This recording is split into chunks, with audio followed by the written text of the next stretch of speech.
Сәлем достар. Әр мұсылманның білуі тиіс сұрақтардың 100 сұрақтың 10-нан 20 сұраққа дейінгі жауаптарымен.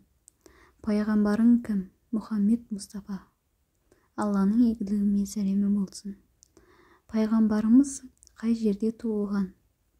Мекке қаласында. Пайғамбарымыз қай жылы туған?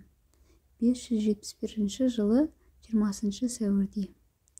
Пайғамбарымыз Ай-Хамари бойынша санауы бойынша қай күні туылған?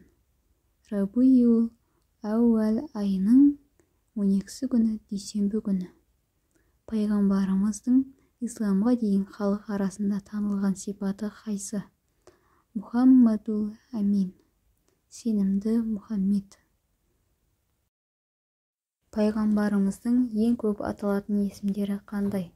Ахмет, Махмуд, Мұхаммед және Мұстафа. Пайғамбарымыздың әкесінің есімі кім? Абдулла. Пайғамбарымыздың анасының есімі кім? Амина. Пайғамбарымыздың сүт анасының есімі кім? Халима.